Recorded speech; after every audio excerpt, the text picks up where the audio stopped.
you weren't able to get an appointment for quite some time in the beginning before you formed your friendship with her, that there are so many people that she must have touched. And I hope those people will come forward and share those stories. I also know that, and maybe Mrs. Sternberg, you would like to expand on it with me, but when someone passes away, their neshama, their soul lives on. And how do they live on? Through living on through them,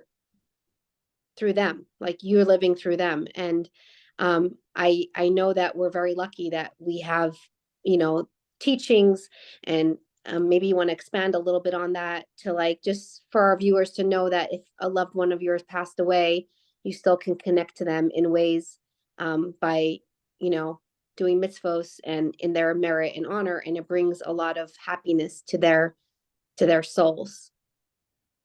Well, we are told that mitzvot can only be done by people on the earth. And once people pass away and they go to the most wonderful place in heaven, there's something that they're missing very badly. They cannot do mitzvot. And people have a lot of happiness when they do mitzvot, and especially the soul has happiness doing mitzvot, and it cannot have that happiness when they're in heaven.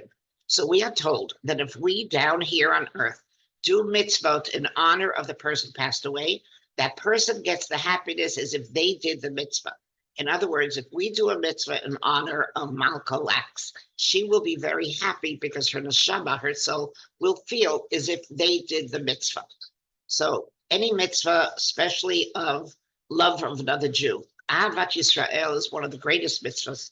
And we are told that just loving another Jew, just being kind to another person, just being helpful to another person, either it's physically or spiritually or emotionally, helping another person is such a great thing. And if we do it and having in mind that Malka was such a loving person, and she was always helping people, always trying to imbue them with a little bit love of Torah, a little bit more and a little more, her neshama will definitely be very happy and be elevated through that. Wow. And I just want to tell everyone, Mrs. Sternberg, is very part of the mitzvah of Neshek. It was one of the 10 mitzvahs of the Lubavitcher Rebbe. And I'm sure by lighting Shabbat candles and bringing more light into the world, like right now, we need it so badly. It also will elevate Malka's neshama and soul, because she'll be so happy to know that people are lighting Shabbos candles in her merit and adding more light, not just down here, but also upstairs in heaven for her. So if you all would like to consider to light Shabbat candles, if you want to give a message about Shabbos candles, Mrs. Sternberg, before we conclude with a video of Rabbi Mangel that Malka Lax you mentioned that she used to go to his class every week. I thought it was appropriate to share words from Rabbi Mangel a little later, so everyone can also get a little bit of something that Malka loved. You can love it as well. So we're going to share a short film of a story with Rabbi Mangel. But before we do so, I would love it if you can just expand on the mitzvah of Shabbat candles, since it's something that you're so passionate about, and you got direction from the Lubavitcher Rebbe on this. Well, there's something that I want to share with everybody. I was very privileged to have a personal yechidus. That's a personal visit with the Rebbe. It happened to be in his home.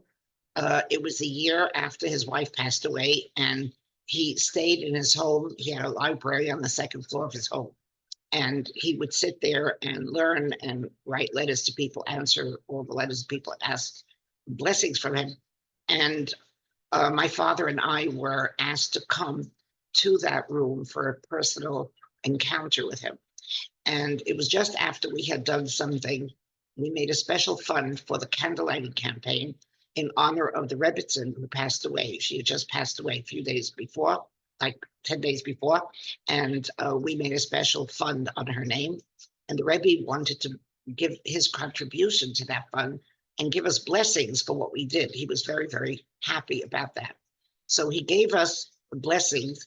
And first he gave us $470 as his contribution, because 470 is the numeric equivalent of the name Chaya Mushka, his wife's name.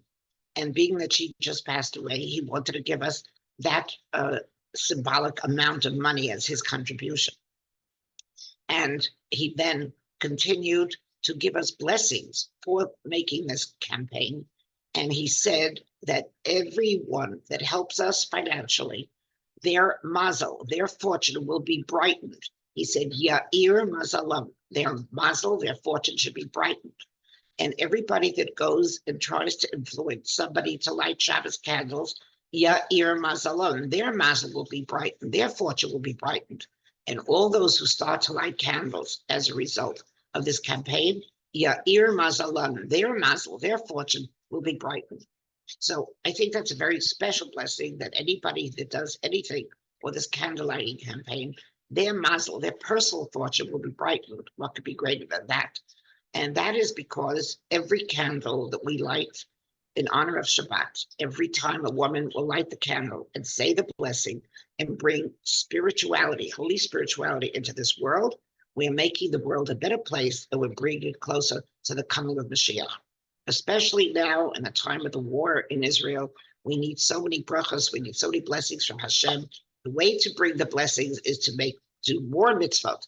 And like the Shabbos candles, we are bringing more mitzvot, we're bringing Shabbat into our lives, and that's something very special that's going to help all the people in Israel and all the Jewish people around the world. So I urge you to accept this and see what you can do about it. I love that. And while we're on this topic, we if anybody would like to know more about this campaign that Mrs. Sternberg was involved with, we did a class. It's on our YouTube channel under Chaim Mink, so you could check it out. It's fascinating. But before we conclude, I think this is just an appropriate thing to mention, and maybe you can expand on this. But I know that it's something that I'm not so comfortable going out and asking people to light Shabbat candles. But I also know that it's an obligation because we need to bring in more light into the world because we need it so badly. So I've been doing this, and a lot of responses that I've been getting was it's not our custom, and we don't do it until we're married, and it's not our ways. So I would love to just shed a little bit of light on this topic, even though we spoke about it on our past class, just so maybe someone on here will be inspired to bring more light into their lives and more mazel. We all need more mazel and for good fortune. So. Okay, you're talking about that it was not a custom for young girls to light. It was only a custom for married women. So I want to tell you that the Rebbe explained this in 1975. There's a very long talk that the Rebbe had about this. And he said that before World War I, it was a custom in all the homes all across where Jewish people lived. Girls used to light with their mothers. They lit their own candles. It's just that because of the war, World War I, when the war started, it was impossible to get candles because the candles are made out of paraffin, which is the same material as gasoline, and gasoline was very much needed for the war effort. So they couldn't afford to make candles for people to light because they needed every drop of paraffin, of gasoline. So therefore, it was very difficult for women to find candles. And I did do a lot of research on this, and we were told that women had to cut the candles that they had in pieces so they could have every week a little candle because they didn't know if next week they're going to get new candles. And it became a custom that even if there were two women in one household, like a mother and daughter, a mother-in-law and daughter, only one would light. Married women, only one would be able to light because there weren't enough candles. So of course the girls stopped lighting because there weren't enough candles. And the Rebbe spoke about this, and he asked me to do research to find out where was the custom. I did a lot of research, and I actually gave a report to the Rebbe. It was printed in many places. This goes back 49 years ago. I did get information from so many different groups of people coming from different parts of Europe, different parts of Russia, that their daughters all lit candles and that they taught their daughters. I even interviewed a lady who 49 years ago was 86 years old. And she happened to have been a cousin of my mother. And my mother told me I should go to her because she has a fascinating story to tell. And she said that she had lost her father at a young age. So very often her mother would take her to her grandfather's house.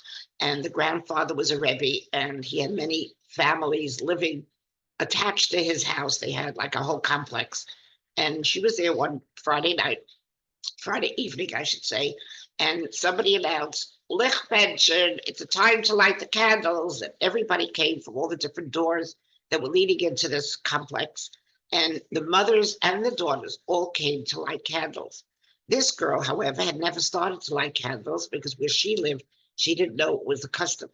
And when her grandfather found out, and she was just 6 years old at the time, her grandfather found out that she was not lighting candles. She was ushered into his room. He was a very great Rebbe. He was called the Belzer Rebbe, if anybody heard. He was a very giant in those days. And he said, I want you to start lighting candles in my home. And I'm sure you know that the blessing is, and he told her to take this candlestick and go join the other girls that were lighting. So she told me the story 49 years ago that happened to her at 6 years old when she was 86 years old or so. So we're talking about that a very, very long time ago, how all the girls there were lighting candles. It was so in the Hasidic homes. It also was so in the yeshivish world. Those were not yet Hasidim. I had a lot of information about Reb Chaim Brisker, who had nothing to do with the Hasidic world, how he himself went to buy candles, sticks for his daughter. So it was something that was done all the years back, and it stopped because of the war.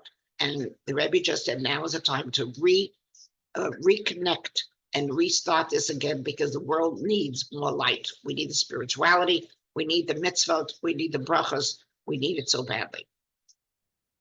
Wow. Thank you for explaining that and sharing that. And I hope everyone's going to have just light in their lives. And we should merit to dance together with the coming of Mashiach so soon and be reunited with Malka and all of our loved ones. And thank you, Mrs. Sternberg, for sharing about your amazing friend. And now you made up for not being able to be there by Shiva by being there today, because the family and friends are going to be able to listen to these incredible encounters by friends. And I'm sure there's so much more out there to share. And how lucky are you that Malka chose you as a friend? And she's so lucky that she got to have you as a friend. So it's pretty incredible. So thank you for being with us tonight. Pleasure.